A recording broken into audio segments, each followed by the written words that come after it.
जैसे समझते हैं। तो हम लोग सभी लोग गाना गाने जा रहे हैं। कुछ ऐसा गाना है भजन। कैसा कमेंट में बताइएगा कि गाना कैसा लगा है। और नए होंगे तो शेयर सब्सक्राइब जरूर कीजिएगा। फुल वॉच करके आप लोग का वीडियो देखिएगा। अगल बगल में चर्चा होला अच्छा लगेगा। अगल बगल में चर्चा होला अच्छा लगेगा। अगल बगल में चर्चा होला अच्छा लगेगा। अगल बगल में चर्चा होला अच्छा लगेगा। सासू देखियो क्यों चर्चा में काका लगेला। सासू देखियो क्यों चर्चा में काका लगेला। सासू देखियो क्यों चर्चा में काका लगेला। सासू देखियो क्यों चर्चा में काका लगेला। बगल में चर्चा होला अच्छा लगेला। अगल बगल में चर्चा होला अच्छा लगेगा। सासू देखियो क्यों चर्चा में काका लगेला। सासू देखियो क्यों चर्चा में काका लगेला। भंगिया लागेला ओ धातुरा लागेला। भंगिया लागेला ओ धातुरा लागेला। संघर देखियो क्यों चर्चा में कुछ ना लगेला। संघर देखियो क्यों चर्चा में कुछ ना लगेला। संघर देखियो चर्चा में कुछ ना लगेला। बहुवर देखियो चर्चा में कुछ ना लगेला। बहुवर देखियो चर्चा में कुछ ना लगेला। बहुवर देखियो चर्चा में कुछ ना लगेला। अगल बगल में चर्चा होला अच्छा लगेला। अगल बगल में चर्चा होला अच्छा लगेला।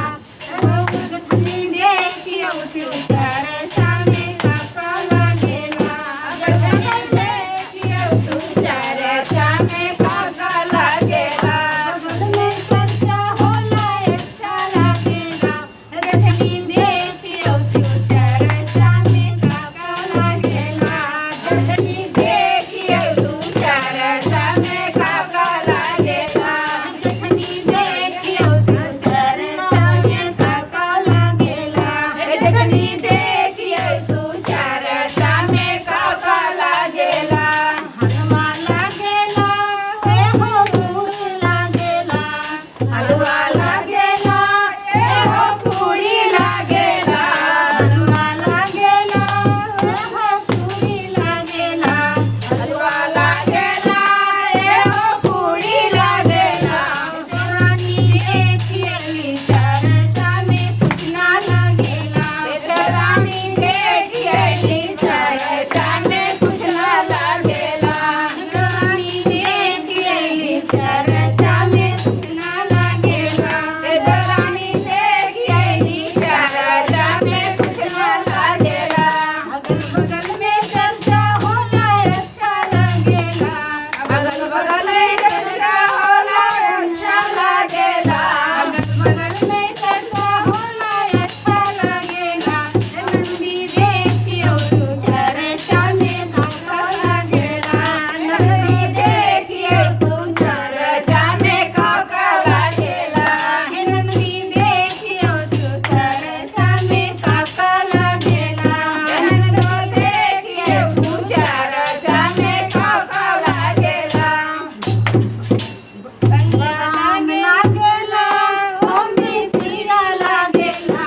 ओ राम लागेला ओ मिसिरा लागेला। भाभी देखियो चर्चा में कुछ ना लगेला। भाभी देखियो चर्चा में कुछ ना लगेला। भाभी देखियो चर्चा में कुछ ना लगेला। भाभी देखियो चर्चा में कुछ ना लगेला। भाभी देखियो चर्चा में कुछ ना लगेला। भाभी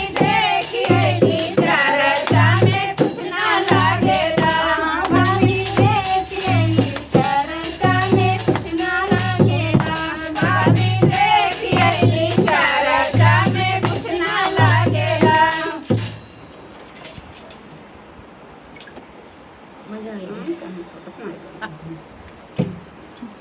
इसमें गाँव में है ना किसी स्टार्ट करेंगे ना कि मेरे दर के गाँव है आज दस का भी कोनो